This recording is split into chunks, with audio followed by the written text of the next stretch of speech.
Mike, I guess as much as you feel like you can share, has Jalen been able to do more in practice, especially maybe having this full week off? What has he been able to do? Where is he status wise before Saturday's game? Well, today we're going to start him out on the floor and see if he can go practice. The last few days he's kind of shot around and done some things, and he's moving around. So today we're going to let him bang a little bit and see where he is tomorrow. All right, Tom, then Mike. Mike, you've dealt with back issues back in the day yourself, obviously. With what Jalen's going through, is that do you pay any more extra attention to what it is, or obviously it's a different thing than what you went through? But you know what backs are like. I mean, are you trying to be as patient as you can, or where do you kind of stand with all that? Well, again, you got to be patient with it. And then I think the player itself will lead you in the direction, that he wants to go. From a medical standpoint, I think he's fine in that regard. But again, when you can't do the things that you used to doing on the floor or move around like you normally do, then that's a problem. And that's what he was experiencing. And the last few days, he's been on the floor shooting and moving around, and got a good workout on our off day yesterday. And so now we'll see can he handle the pounding a little bit today in practice, and then see how he feels tomorrow. All right, Mike, then Todd. Coach, just watching Kansas on film this week, what's keeping you up at night on them on both ends of the court? Well, they're well coached. I've known Bill for many years. I've watched his team all the time when I was coaching in the NBA, because of our relationship. And he's a hell of a coach. His teams always play hard. They do on both ends of the floor. And they got, Woodson and the kid Bird that are, not Bird, but Dick that can really score the basketball. For a freshman, he's really, really good. And they play well at home. If you look at their record over the last, 16, 17 years or so, they haven't lost very many games at home. So we're going to have to go in there and commit to 40 minutes and do it on both ends of the floor and see where we see what happens. I know one thing: we can't come out and start a game like we did against Arizona and dig a hole and expect to win. That was tough the other night. Although we fought back and did a lot of good things against good teams, you got to be in the game early and give yourself a chance. Todd and Wilson. Mike, I don't know if you're aware of this, but when you were playing at Indiana, you were 3-0 as a player against defending national champions.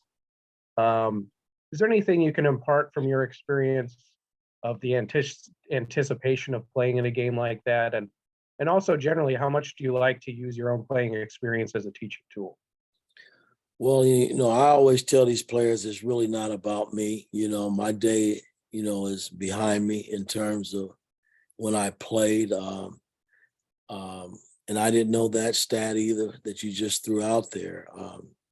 At the end of the day, man, you playing a top ranked team, you're ranked, and you're playing on their floor in front of a hostile environment. And, it's kind of what you live for when you play basketball in college. You can't run from it.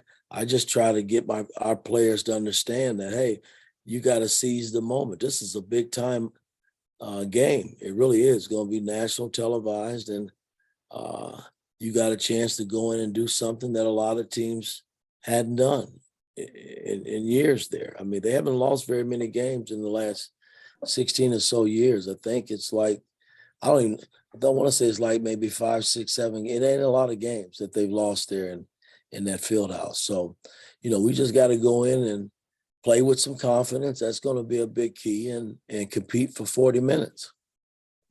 Wilson and Tyler.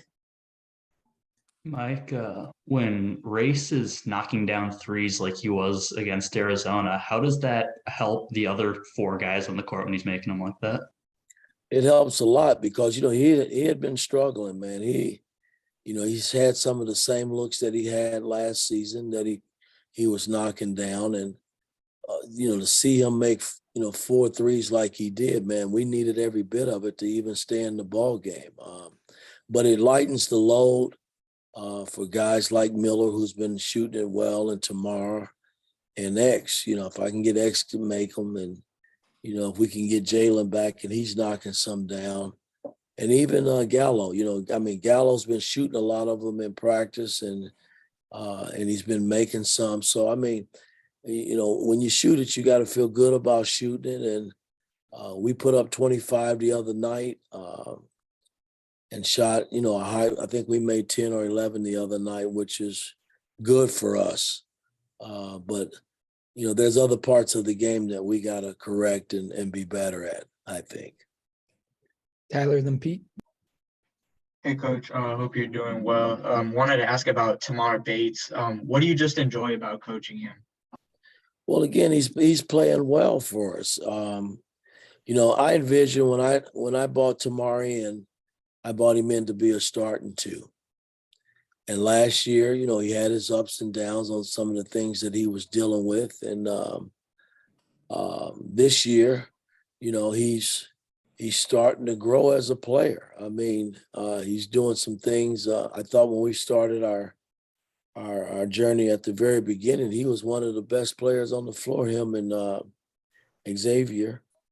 And, he's had his moments, but he's also, he's had some good games, man, that you say, hey, he's starting to figure out some things, and we just got to keep him in a good place and keep him ready to play. Pete and Alec. Yeah, hey, Coach, can you talk a little bit about Miller Kopp, not just the way he's been shooting, but defensively, the way he's performed? Well, that's kind of a carryover from last season. Miller, I thought, became one of our best perimeter defenders last season. You guys might laugh when I say that, but, watching him on tape and some of the things, he didn't get beat a whole lot. He still struggles just a little bit in an isolation position, but most, you guarding guys like last year, Davis and guys like that, they can put the ball down and make plays off the bounce. That's a hard cover for anybody. But, Miller's been a nice addition to our team now. He's starting to figure it out. I thought last year, I think just the Indiana Hoosier jersey that he wore, he was a bit much for him. But this season, he's starting to come in his own, man. He's making shots, he's defending, he's doing a lot of good things for our ball club. Thanks, Mike. Alec. Go ahead, Pete. No, that's it. That was just thanks. So. Okay. Alec, then Jack. Yeah, Coach, when you take a look at Kansas a bit on the defensive end of the floor, obviously a little bit of a smaller front court, especially than what you faced against Arizona, but do have some versatility with their guards and on the perimeter. What about them defensively really stands out, and how you're going to try to attack them on Saturday? Well, I'm sure that they'll double team, our bigs on the block, Race, Trace, Malik. Geronimo's down there, they double the block. And so, we got to be ready for that. And it's not nothing new. We've seen it, dating back to last season. And, guys have just got to be ready to step up and make shots, on the perimeter. When that ball comes out and it floats around, you just got to feel good about shooting it and knock them down. We do that, we'll be fine. All right, Jack. Hey, Coach, just in the last few games with Jalen out, how do you feel that Trey, Galloway, and Tamar have kind of responded to having to handle the ball a little bit more and just I guess run the offense a little bit more? They've done a pretty good job, I think. When we started the journey, that was one of the things, most college teams, they carry 3-point guards. And we basically got 2 legit point guards. And so my thing was, we got to develop Tamara and Galloway. And and get them in a position where they're comfortable and bringing the ball up the floor and making basketball plays. And they both can do that now. Gallo's really gotten good at it. So, I felt pretty good. I thought in the Nebraska game at home, Gallo was great in terms of running the second unit until I could get X back in. So, but getting Jalen back helps, man, because it gives us another guy that can run your team, another guy that can score the ball and defend and do a lot of things at that position. All right, Tom, last one. Mike, I know Logan Duncan's been sick last a little bit here, but I know earlier in the season you talked highly about how his progress was during the summer and such. When you're facing big teams going forward, how much are you hoping that he can be a factor for you this year against some teams with bigger lineups? Well, again, it just depends. The other night, he hadn't really practiced to be able to throw him in the game in Arizona. So that just wouldn't be fair to him, especially against those two big guys that they had.